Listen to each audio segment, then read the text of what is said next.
Hoje nós vamos corrigir o PET, volume 4 da disciplina de Artes, para os alunos que estão finalizando o ano de 2021, das escolas públicas e particulares do estado de Minas Gerais.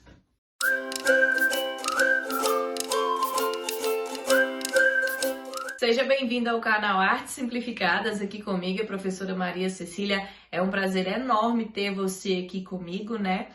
E hoje nós vamos corrigir o PET da disciplina de Artes, a semana 6, a semana para fechar o PET.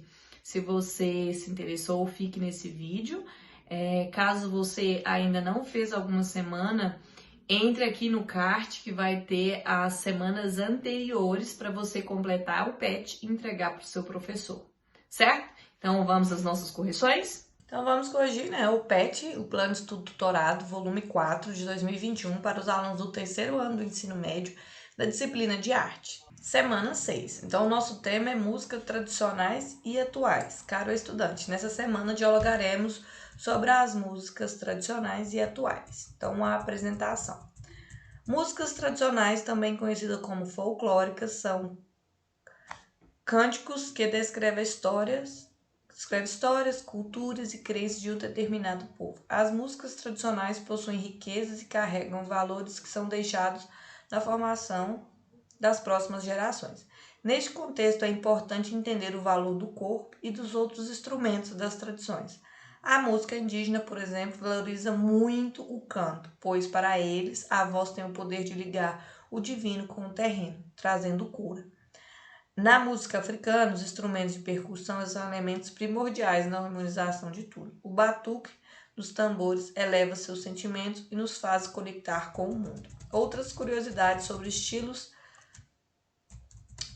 estilos tratados é que, apesar das definições acontecer somente no século XIX, a música tradicional folclórica normalmente se trata de músicas mais antigas do que essa data. Elas possuem caráter poético e místico. No Brasil, as tradicionais músicas são o resultado de uma mistura cultural sofrida pelo país, principalmente no período da colonização.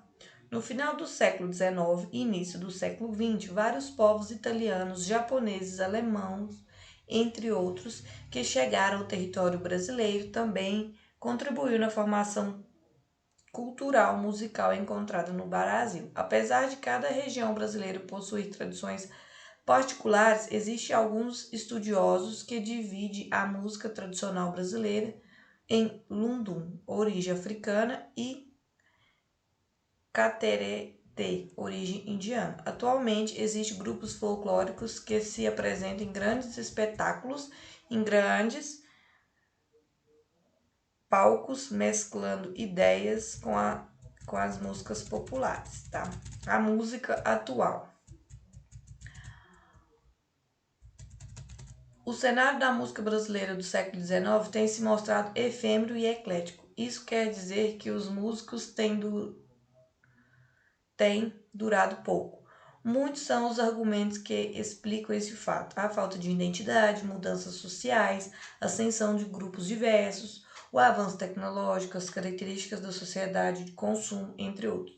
Vale salientar que os estudos musicais, as produções duradouras e outros estilos que marcaram época na década do século XX ainda continuam acontecendo. No entanto, aqui falaremos uma visão crítica da pouca durabilidade de outros estilos. Na história, é quase impossível dizer quando um evento termina e outro começa. O que entendemos é que existem períodos nos quais as coisas existem simultaneamente. Sendo assim, não podemos dizer que um estilo musical não existe mais, mas sim que ele perdeu força no cenário. O pagode, o sertanejo universitário, o funk, o eletrônico, as músicas melódicas, o brega funk são exemplos de gêneros que atingiram o ápice nos últimos 20 anos e perderam força. Cabe a reflexão a respeito dos valores históricos, intelectuais e sociais de um estilo, como, quando e onde um determinado gênero tem sido apreciado, quais são os seus valores que essas pessoas têm recebido.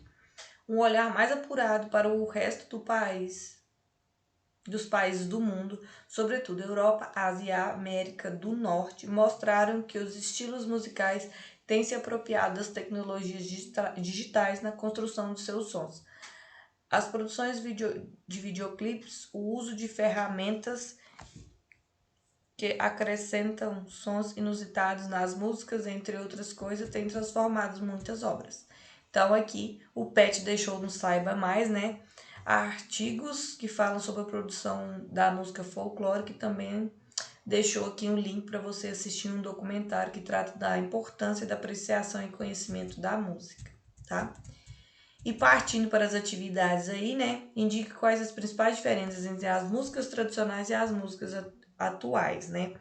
As músicas tradicionais, também conhecidas como folclóricas, são cantigas que descrevem a história, cultura e crença de um determinado povo. As músicas tradicionais possuem riquezas que carregavam valores que são deixados na formação das próximas gerações. O cenário da música brasileira no século XIX tem se mostrado efêmero, eclético, isso quer dizer que os movimentos têm durado pouco tempo. Então, isso é a minha resposta aí da diferença entre a tradicional e a atual, certo? A número 2, quais das ideias abaixo não está ligada à formação da música indiana, né? Então, a letra C, as músicas têm pouca duração de estilo. Então, essa aí não é uma característica da música indiana, né? As outras, sim, valorizava a voz, manifestação cultural passada de geração para geração, movimentos ligados aos rituais religiosos e de natureza, tá? Então, letra C está errada, ela que deve ser marcada. A questão número 3, como você vê o cenário da música atual? Ela carrega costumes de alguma geração passada? Então, resposta pessoal. Então, para mim, algumas sim, por ser passada de geração em geração, mas a maioria não, tá? Mas é uma resposta pessoal. É da música atual que eu falo, né? Então, aqui o PET deixa uma mensagem para finalizar, né, querido estudante? Finalizamos o PET, volume número 4 do ano de 2021. Espero que tenha gostado dos assuntos tratados e aprendido um pouco mais sobre a arte em nossas vidas. Desejo muita força para continuarmos e paz para tudo que for realizar. Não se esqueça de se cuidar e cuidar das pessoas. Um grande abraço do professor de arte André Maggio, que é o professor elaborador deste PET. E assim finalizamos a correção de mais uma semana e finalizamos também o PET, o quarto PET. Foi um prazer ter você aqui comigo, né, nessa correção, nessa jornada. Espero que você se tenha inscrito no meu canal. Caso você não é inscrito, se inscreve agora. A sua inscrição é muito importante para mim. Deixe o seu like, né? Comente. Eu vou estar aqui de coração aberto para receber os seus comentários. Será um prazer enorme te responder, né? Então, espero que eu possa contar com você. Se você é inscrito, fique aqui no canal, porque a partir de agora vai ter um conteúdo de muito valor para você, vai te ajudar agora nessa caminhada, nessa sua educação, né? E foi um prazer caminhar aqui com você neste período. Então, um grande beijo, muito obrigado por me acompanhar. Você foi muito importante na construção deste canal, que afinal foi criado com esse intuito mesmo. E agora pretendo continuar nessa caminhada e nessa jornada para levar mais conhecimento a você que merece e quer conhecer um pouco mais desse mundo da arte, tá? Então, continue me acompanhando aqui nas minhas redes sociais, né? Do Instagram, que é Artes Simplificadas. E aqui mesmo no canal, será um prazer enorme ter você aqui. Para mim não são números, são pessoas e é muito, muito importante, tá? Então, um grande beijo e até o próximo vídeo. Tchau!